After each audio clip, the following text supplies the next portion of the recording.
Good evening, everyone.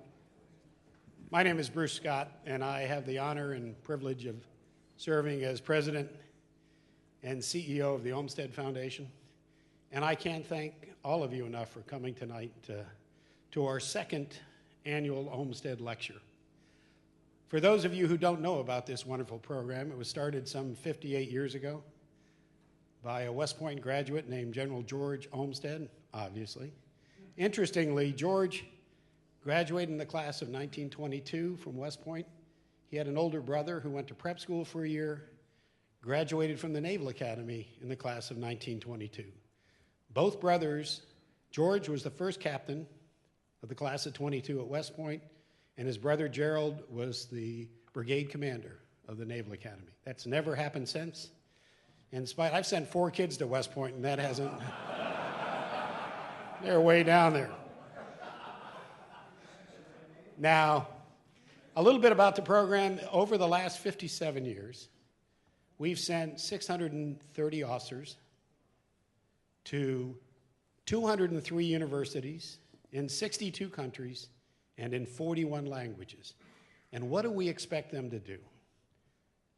Language fluency, total cultural immersion, and oh, by the way, go to graduate school and get a graduate degree, all in the foreign language.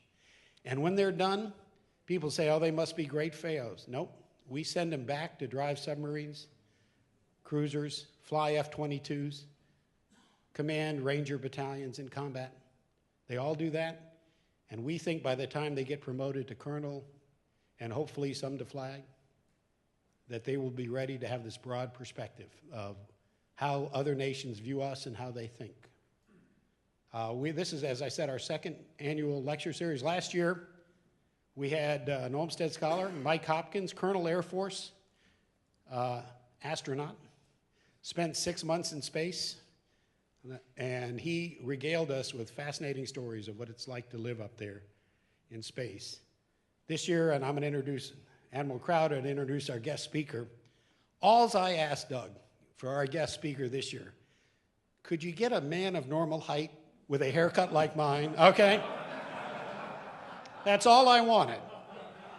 And incredibly, Doug, you hit a home run. So now how it goes tonight, or the good dean of the Fletcher School of Law and Diplomacy is going to speak after his introduction. Doug, take questions, and then those doors that you came through will miraculously open up.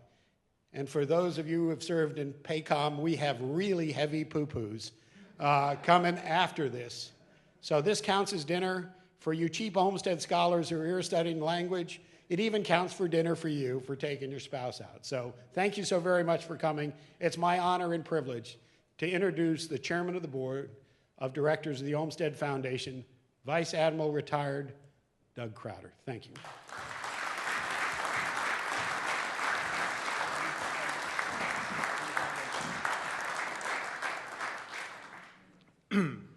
Well, I remember being told in a serious vein by Admiral Stavridis shortly after I was selected for flag. He said, you know, Doug, the only reason you made flag is because you have executive hair.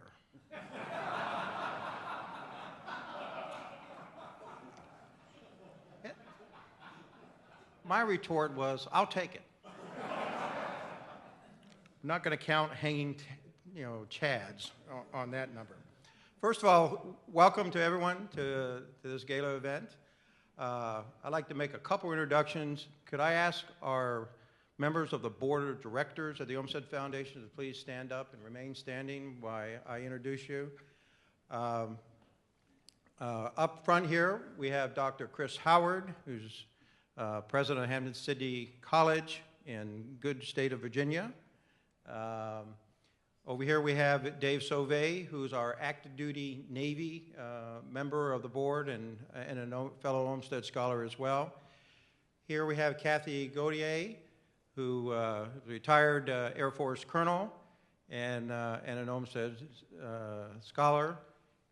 We have Bob McClure here, who was an Olmsted scholar and is currently the CEO of the Association of Graduates at West Point, and brings a lot of experience running a nonprofit you know, to our board, and that's great. And of course, Bruce is on the board, and I'm a marginal member as well. Thank you very much, directors.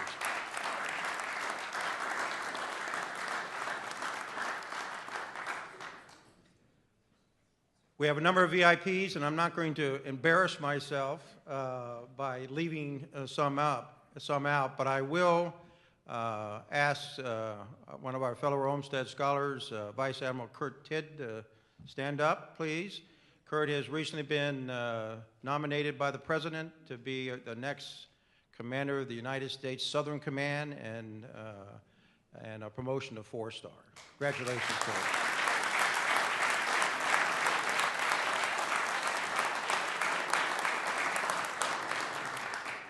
Now, Bruce gave a fairly good description of the Olmsted Scholar Program, but I'd also ask all Olmsted scholars under the age of 55, please stand up.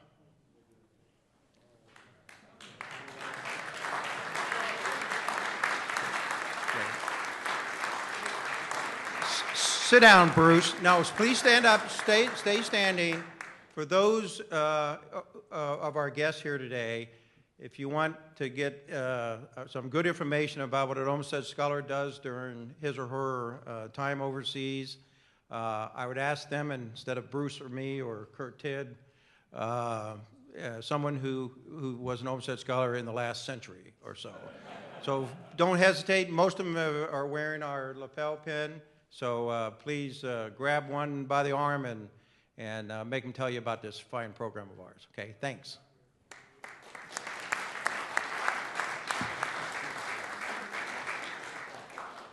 And one last bit of description of the program. Time to time, I'm asked to speak or give interviews, and I've always tell them that I would do that on one condition, that the first question of the interview is, tell me about the Olmsted Scholar Program.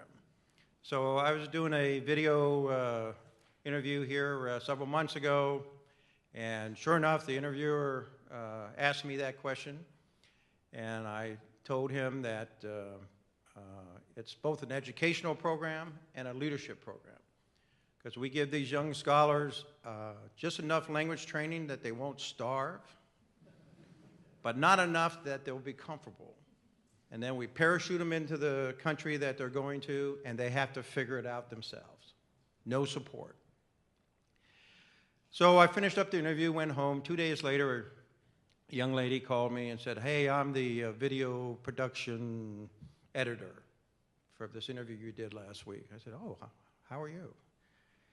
She says, I have a couple questions before, we put this up on our website. I said, sure. She said, you said that you give them just enough language training that they won't starve, but not enough that they'll be comfortable. Well, how much is that? How much language training is that? I said, well, it depends on the language. If it's French or Italian or German or Spanish, we give them about 6 months. If it's Arabic, Chinese, Japanese, Russian, we give them about a year. She says, okay, I got it. So I have one more question. How long is the parachute training?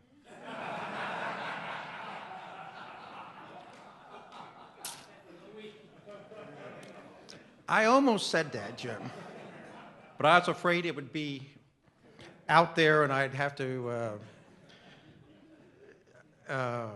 be subject to some mother's tirade, so I decided I would play it straight. And I was only kidding about the parachute. We actually buy him a plane ticket, so. It's my honor to introduce our speaker tonight, Admiral Jim Stavridis, who, of course, needs no introduction. We all know him well. So instead, I thought I'd tell a sea story. Does everyone know the definition of a sea story? It's something that's amusing, that has at least a thread of truth in it. The first time I heard the name Jim Stavridis was in the summer of 1978. And I got a phone call. I was on an aircraft carrier as the after propulsion group officer, and was a plank owner in a program that Washington dreamed up called the Carrier Readiness Improvement Program. And the thought was, we would take some young junior officer that was really good, and we'd put him on a carrier where there were 5,600 other people, and somehow he would turn that carrier around. That was the thought. So I went there because that's why they call them orders, and learned that I was the division officer for 139 boiler technicians and machinist mates in 1977. And it was a lot of fun. Particularly the nights that we were going to light off to get the ship underway. I had a limited duty officer, ensign, that was working for me. He never spoke to me. And finally, after about 3 weeks, I said, what do you do? He said, JG. I was a Gus rank of Lieutenant JG. JG, I'm the guy that's going to make sure we get underway. As he put his dip, right in there. I said, oh, is that right? That's your job? He says, that's right. So sure enough, we were going to light off on a Saturday night, and we were expired liberty for the engineers at midnight on Saturday night, because that's what you did in the 70s. And went out to look at my 139 troops and found out there was only 43.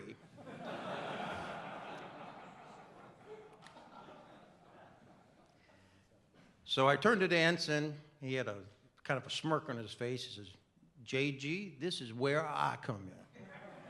So he got in his truck and he went up and down the bars in Southern California. And by about 0600, we didn't have a 139, but we had a watch. So it was that kind of experience. So anyhow, I get this phone call from a guy who I thought the world of, and probably was one of the reasons I stayed in the Navy. His name was Fritz Gaylord, and Jim's smiling as I am. Fritz Gaylord was my first executive officer in the Navy. Young Ensign Crowder of the line, reported on board, and Fritz was the XO, the number 2 guy, and he was an old guy. He must have been mid-30s, and he was salty. He knew everything, and then he left the ship, and then I left the ship and went to the carrier. And then Fritz went on to command one of our brand new destroyers. So Fritz calls me and says, hey, Doug, I'm going to send a guy over to see you. I go, really? What, selling insurance or what? He says, no, he's one of my ensigns. Name's Jim Stavridis. And he just been told that he's going to be the next round of carrier readiness improvement program guys.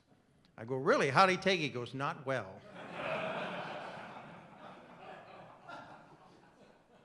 I said, okay. He says, here's the deal, Doug. I'm going to send him over there. We can't lose this guy. He said, and I'll never forget this. This was 30-some years ago.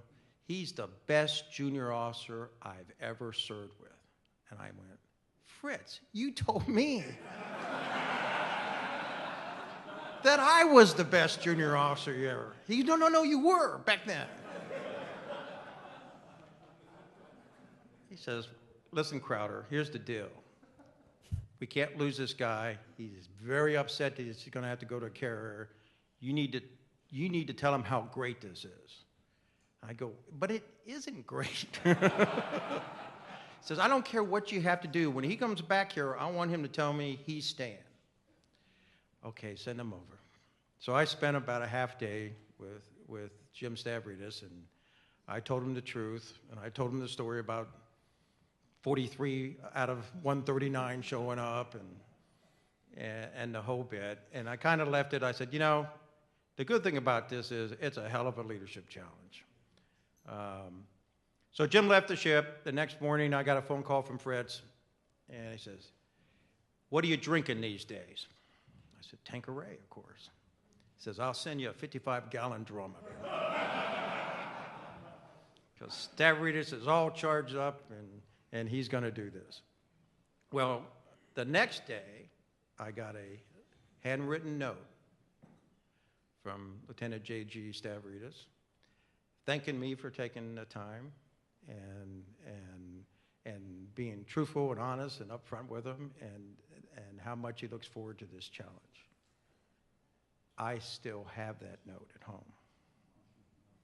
That's the kind of guy Jim Stavridis is.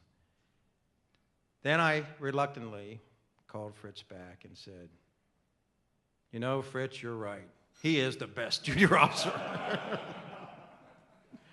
So anyhow, our speaker tonight is Admiral Jim Stavridis, former Supreme Allied Commander Europe, former Commander U.S. Southern Command.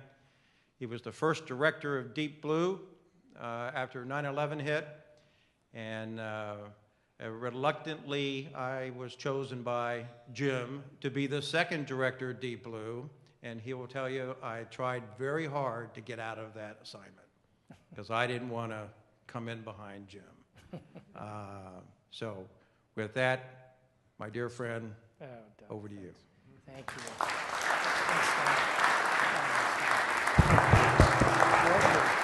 Thank you. Wow. Well, you get a lot of introductions in the course of your life, but that probably is the most personal and wonderful that I can recall.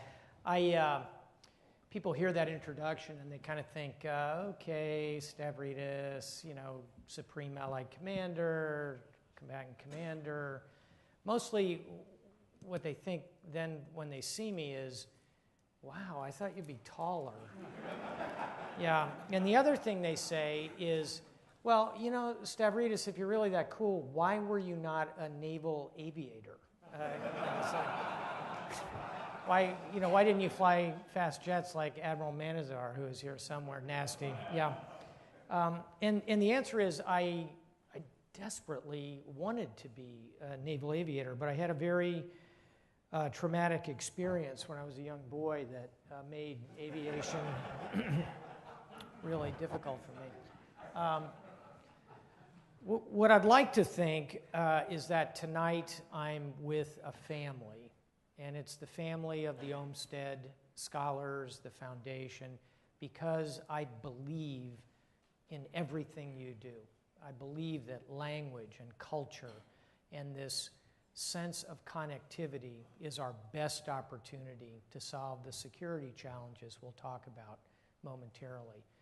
What I'd like to do is kind of take a look at 21st century security and then postulate some ways we can do better. And let's face it, we're in a pretty dark patch at the moment, specifically over the last 2 or 3 weeks. But I think we need to be careful that we don't veer too far away from some fundamental ideas that I like to think the Olmstead Brothers believed in. So I'm going to kind of walk around the security universe to begin with, and then I'll talk a little about how I think we can do better.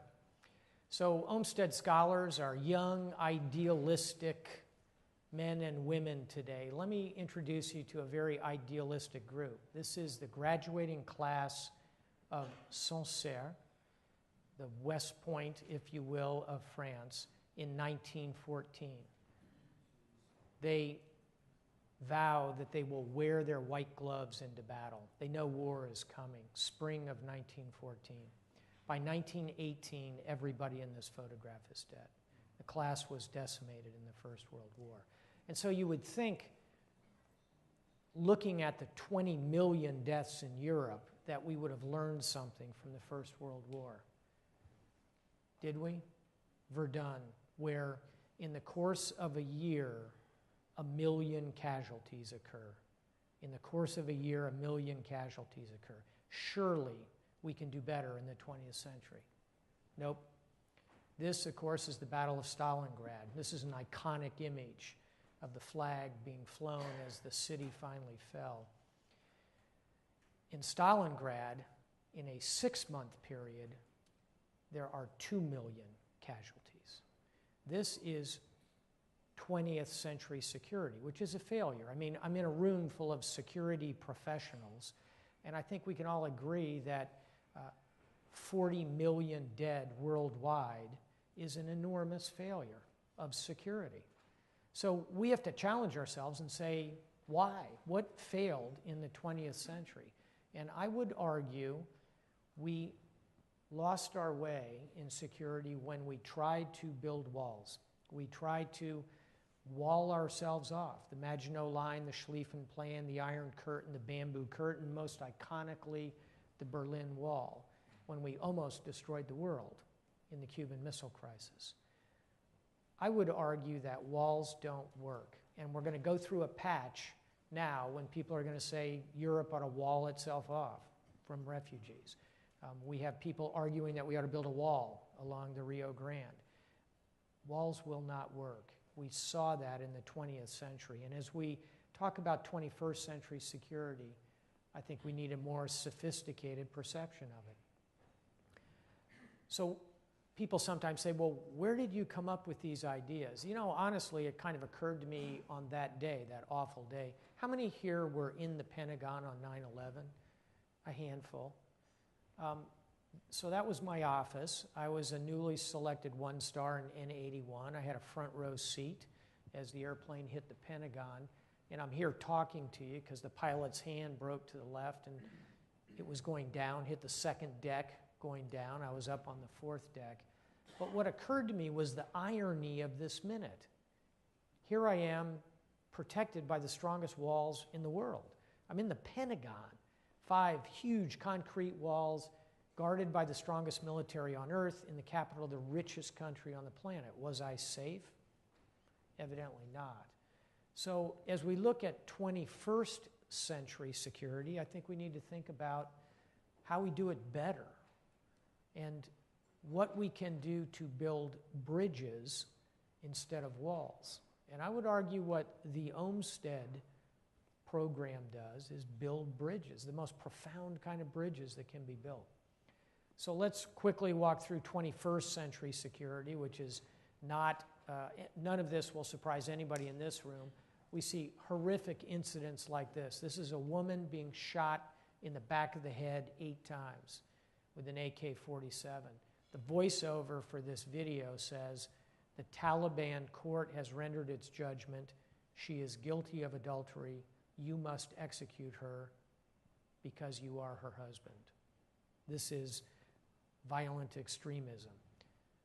It's not confined to the world of Islam.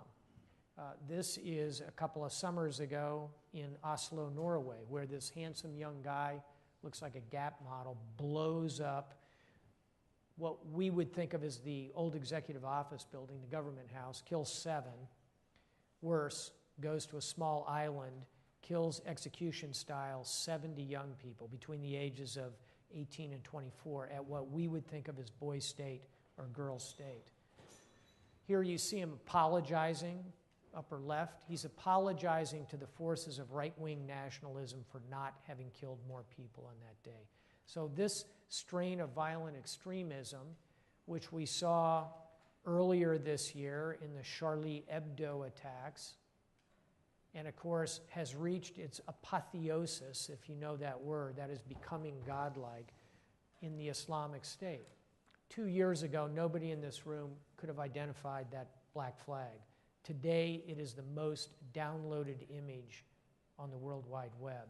And these folks are different, not only because of their brutality and their medieval thinking, but because upper right, because they are a money machine.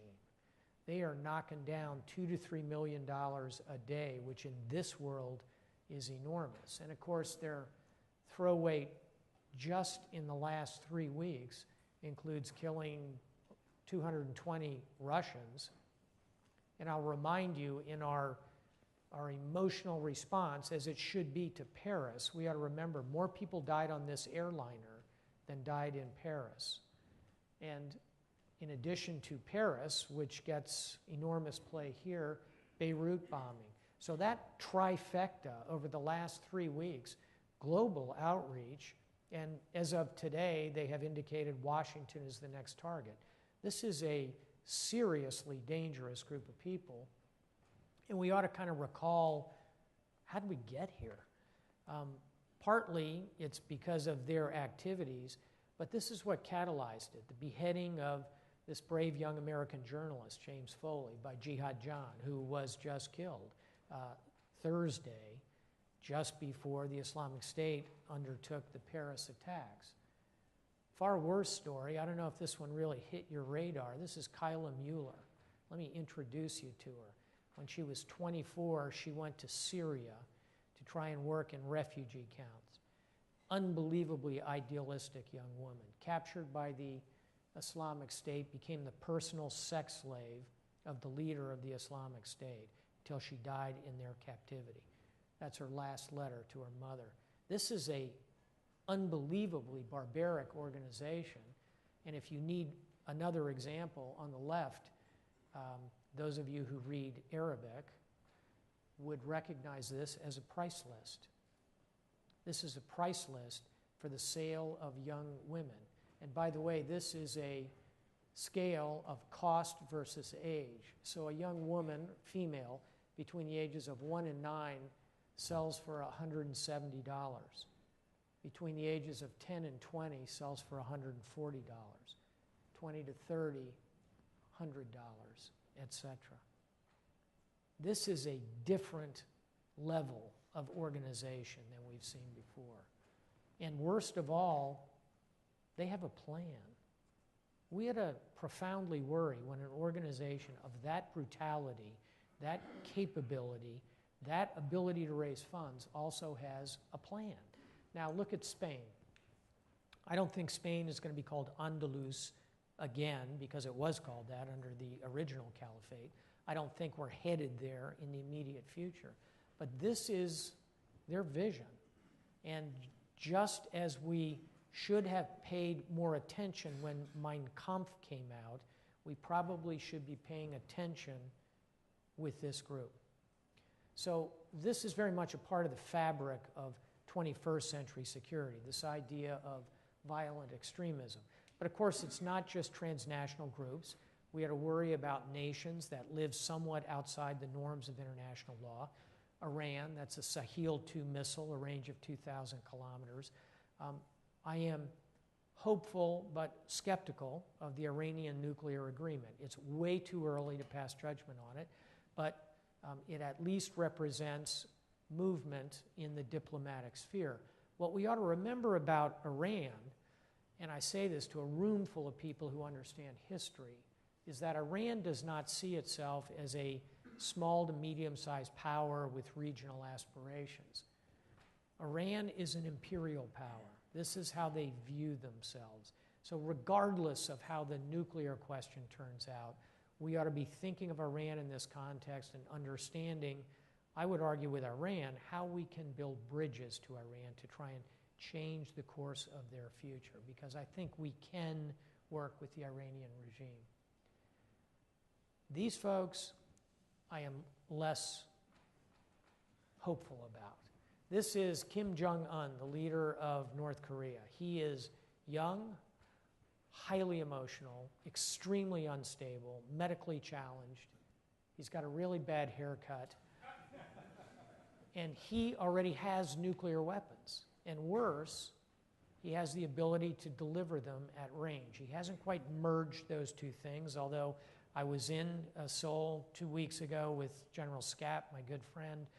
Scap would tell you those two vectors are closing rapidly. So I think North Korea is actually the most dangerous country in the world. We also ought to worry, obviously, about what's happening in Syria. Not just the Islamic State, but the whole question of this serious civil war, which is not confined simply to the region. On the left there, you see some flags of really big countries. That's India 4, Russia 12, United States 12, China 2. What do you think those numbers are? Navy folks. That's the number of warships from those countries operating in the Eastern Mediterranean on a day I randomly selected last fall. Point being, what's happening in the Eastern Med has global implications, and we need to think of it in that sense. So Syria, as a nation, is a concern, but the global implications of it are enormous. And where does it really manifest? Right here, in these waves of refugees that are moving today, the vast majority of whom are good people. And I want to make a point here about refugees and how they move, and I'll stipulate by saying my grandparents were refugees. They were driven out of the Ottoman Empire in the 1920s. They were, shall we say, invited to leave. And luckily for me, they came to the United States. They considered going to Lebanon, by the way, which is an interesting historical turn in my life. The vast majority of these people will become very productive citizens wherever they end up. Think about how much courage and stamina and resourcefulness and true grit it takes to strap your 2-year-old daughter on your back, grab your 4-year-old son's hand, and walk across Turkey, or jump in a boat like that and go to Europe. I want those people on my team. Will there be some in that number who are jihadis who infiltrate? Perhaps. We should deal with that, but we ought to recognize the incredible courage of a lot of people in this slipstream. Alongside it, we should recognize the challenge it presents to Europe today. So all of this flows out of what we see in Syria. We ought to continue to worry about Ukraine, which has kind of dropped off the radar. I was chatting with Major Baird, who's an Air Force Olmstead scholar.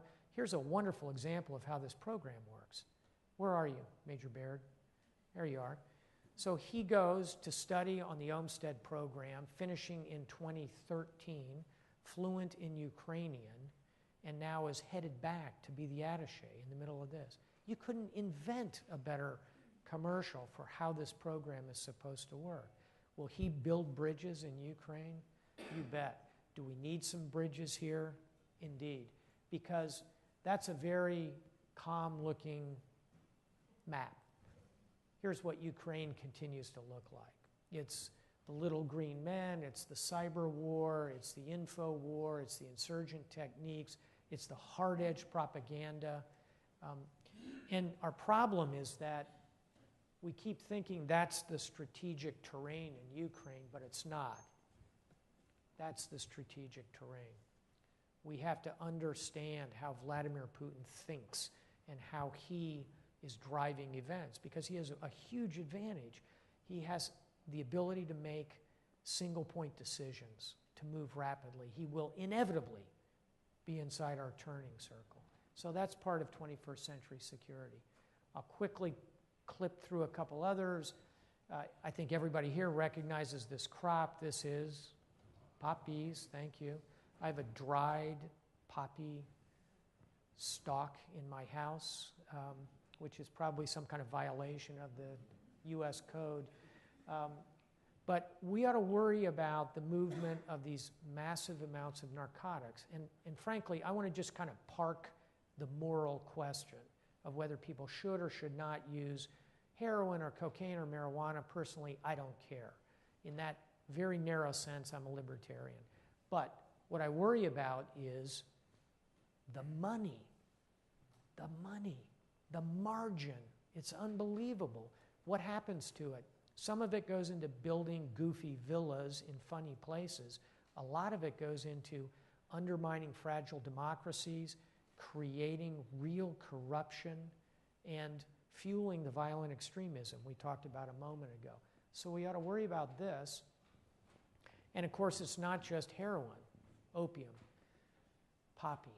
It's cocaine, which comes from essentially one place in the world, the Andean Ridge. Admiral Tidd's going to spend some time thinking about all this. When I'm talking to if you will, a civilian audience, I'll start by saying, you know, this is a very hopeful picture. This is a picture of a high-tech U.S. Navy vessel capturing a drug runner. The bad news is the high-tech Navy vessel is the one on top.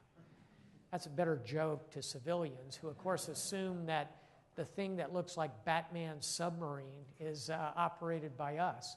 It's not.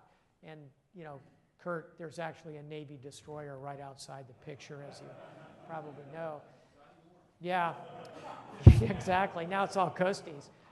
But this particular semi-submersible had 10 tons of cocaine in it when we caught it. 10 tons of cocaine. Street value, $150 million. Cost of cocaine, about $1 million. Bribes, crew, about $1 million. Construction of this vessel, about $1 million. I wish we could build things like that for $1 million. So $3 million in, $150 million on the other side. That's margin. That's profit. If you went to business school, that's EBITDA. This is what is fueling real violence, for example, in Central America today. So that's part of the fabric. I haven't talked a lot about Asia. If you want to read one book about what's happening in Asia, it's Robert Kaplan's Asia's Cauldron. China's rising. That's a fairly natural phenomena. We need to avoid the so-called Thucydides trap. I think we can do that. But having just returned from Seoul and Tokyo, I can tell you that tensions are palpable, and it's not just between China and Japan. It's South Korea and Japan. I mean, this is a complex mix. We continue to have a significant role to play here as well. We ought to worry about things biologic. This is Ebola. And we ought to worry about the environment. So this is, a broad mix of concerns in 21st century security. But the one I worry about the most is right here. It's actually cyber. People ask me, when you were the NATO commander, what kept you awake at night? I would say this more than anything. These are the flags of Ukraine, Estonia, Latvia, Lithuania, and Georgia. What do they have in common? All have undergone cyber attacks in the last 5 years. Georgia will go down in military history as the first nation attacked kinetically, tanks, soldiers, bombs, and in the cyber world at the same time. And, there's no big surprise who's behind that part of it. On the left there, you see the most iconic image in Russia, St. George and the Dragon. That's the cover of the Russian cyber manual, and those are ones and zeros coming out of the snout of the dragon. And, it's not just Russia, of course, it's China. The OPM hack, I'm sure everybody in here got the form letter from OPM. Congratulations, the Chinese know where you lived when you were 11 years old. That's all good. This is a very serious set of conflicts in the cyber world. So I think we see both Russia and China, but I'll give you an example of a small nation punching way above its weight in the cyber world, and it's North Korea. This is the Sony hack, as it's sometimes called. This film, The Interview, terrible movie. Did anybody actually watch this movie? Yeah, as an act of professional diligence, I thought, I'm going to talk about it. I ought to actually watch this film. And I did, and I made it through about 17 minutes of this movie. But it really enraged the young leader. Kim Jong-un hated that movie. Jim Miller was running the joint when this happened. And what did he do? He unleashed his cyber forces against Sony Pictures, U.S. incorporated company. $300 million of kinetic damage. $300 million. I mean, put that in a little bit of a context. Carnival cruise liners, which are built in South Korea, they cost about $50 to $70 million. So if Kim Jong-un had sunk 4 Carnival cruise liners belonging to Carnival Cruise Lines, how would we regard that? Would that be kind of a hack, kind of a nuisance activity? I don't think so. This is the ghost of warfare future, and it's going to come more and more. We need to think about how to think about it and deal with it. And I'll close on cyber by saying it's very personal, what happens in the cyber world. This is Jennifer Lawrence, beautiful young actress, won the Academy Award. You've seen her, no doubt, in Hunger Games, if nothing else. Jennifer took a series of very intimate photographs of herself, put them in a password-protected account in the cloud for the intended use of her significant other, 2 consenting adults, no big deal. Unfortunately, hacked, and you can see a lot of Jennifer Lawrence on the internet today. And this is not a funny story. I mean, this is exposure to deeply personal aspects of our lives. And I invite you to think about what's on that supercomputer you're carrying around called your iPhone 6S and what it accesses in your life. So cyber, I think, is a space of incredible vulnerability. Context, our best pool of partners, the Europeans, are in grave difficulty finding ways to coherently move the European project forward, constantly rolling the boulder of the euro up the mountain. And what's our problem? Right here, political gridlock. We have executive and legislative branches that can't find compromise. We have Republicans and Democrats who can't work together. That's our challenge. What does it all lead to? This, isolationism. And that, I think, is the greatest threat we face. For the United States to withdraw from the world because of a sense of frustration with it would be the worst thing we could do.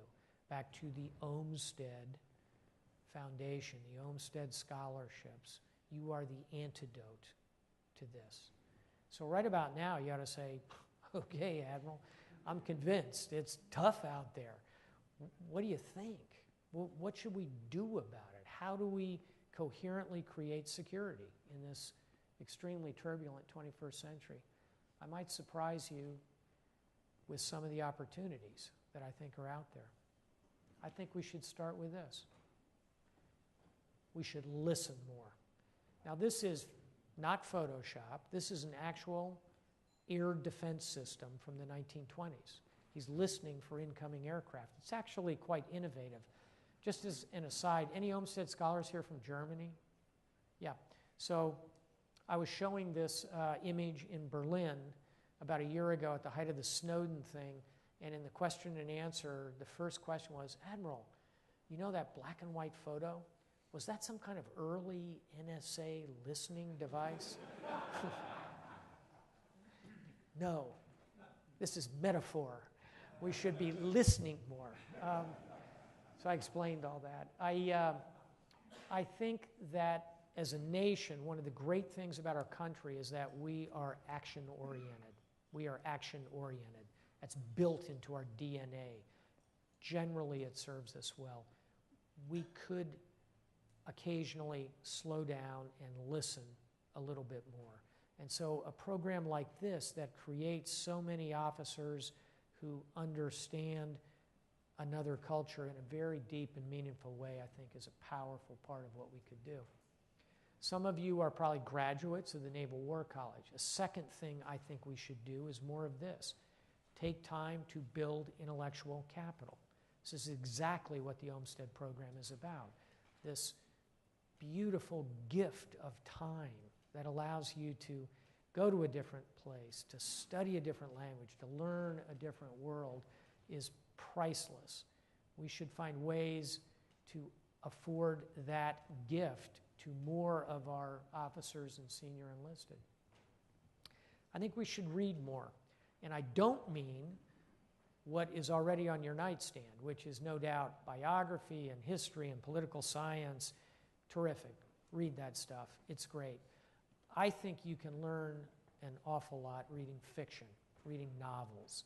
And what fiction affords is that opportunity. We were joking earlier about parachuting into a country. This is your chance to parachute into a country, even if you're not actually going to, say, China. Waiting, the book by Ha Jin, won the National Book Award. It's a book about the incredible tension in Chinese culture between the rural world and the urban world. Or just came out, The Cartel. If you want to understand why northern Mexico continues to be a profound challenge, read The Cartel, which is the Godfather taken to northern Mexico. Or in the center, the Afghan campaign, not about the current campaign, the NATO campaign, not about the British campaign, not about the Russian campaign. This is the original campaign, Alexander the Great. This is a novel. Many of you will know Stephen Pressfield, Gates of Fire, book every Marine lives. Afghan campaign, I think, is the best read that I've had about Afghanistan. So there are a million books to read. Find time to read some fiction. languages. For once, I don't have to really unpackage this in front of a group like this. This is a Canadian corporal teaching himself Pashto in Afghanistan. That's a Rosetta Stone on the left. Santayana said, to know another language is to know another life. I am absolutely in awe of what the Olmstead program does, not simply because it brings this idea to 600 terrific people, but because it's a symbol within our armed forces of the need to study languages. Today in the Department of Defense, 9% of us speak a second language. How pathetic is that? I mean, think about that. We're an organization that exists in the world. We need to do better languages. Other opportunities, I think the United States remains an opportunity. I'm not a triumphalist. I don't think the United States should be the world's policeman, but we have real political clout. That's the G20 last year's. That's 19 world leaders turning to the president. And I could care less what you think about the current president or the previous president. The point is, what does the world think about the office of the presidency of the United States? This is real political capital. Our economy has its challenges, deficit, debt, but I'd take our economic hand of cards over most folks. Strongest military in the world, full stop.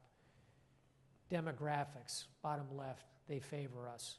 And again, we could have a long argument about how many people are here from Latin America.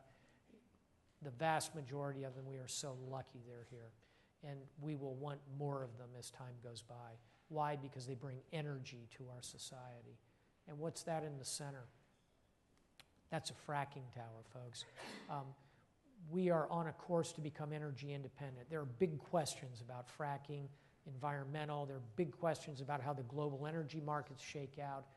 But net, put all that together, we still have real capability in the world. So the question is, who are our partners? I think Europe, obviously, continues. The NATO, fine, got it. We have great partners in Asia, Japan, South Korea, Australia, New Zealand, the Philippines, Vietnam, increasingly Singapore, Malaysia, etc. I would argue those are good partners. We ought to think a lot more about India. This is the Golden Temple of Amritsar. It's sacred to the Sikh faith. And this is a cover of The Economist with Mr. Modi, India's chance to fly. I would argue this 21st century will be vastly more about what happens in India than it will be about what happens in China. Why? Demographics, environmental issues, real estate bubbles, lack of democracy. China has a lot of bumpy road ahead. India's on a bumpy road now, but its demographics, its democracy, its English language will smooth that out in the time ahead, I think. There are no certainties. But as we look at this world, big strokes, from the world's oldest democracy to the world's largest democracy, that's a pretty good path for us to think about. NATO still matters. You know, I'm going to tell you that. I'm a former NATO commander. But it's 28 nations, 52% of the world's GDP. We'll never have a richer, more capable pool of partners who truly share our values. But it's not going to be just these formal alliances. It's coalitions.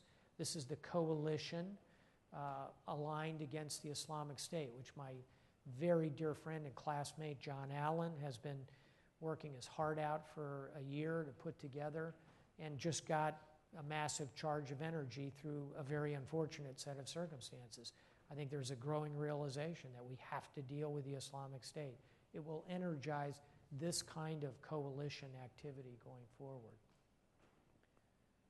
So, to our world, do we still need hard power? Yeah, you bet. I mean, we need this kind of capability. But I would argue our military is going to change a bit. I think one thing we need more of is this. This, by the way, is another really terrible movie. Terrible. It's a terrific novel. It's a terrific novel. But it's a novel about a cyber force, about a group of very young, kind of half a beat off the music warriors who saved their world in the cyber campaign. I think we will see more of this in the time ahead. We'll also see more unmanned. I think that'll be a part of what we do, including from space to the depths of the ocean. And I think we'll see this, special forces. This, of course, is Lieutenant Michael Murphy, who needs no introduction in this room. He died in Afghanistan in 2008, where he won the Medal of Honor. He now sails proudly on as that DDG, named after him.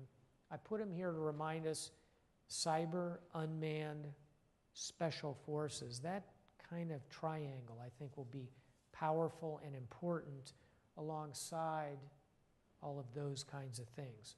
Not replacing them, but alongside them. And secondly, I put him here to remember, at the end of the day, the bottom line is the people, the volunteers who join this magnificent military.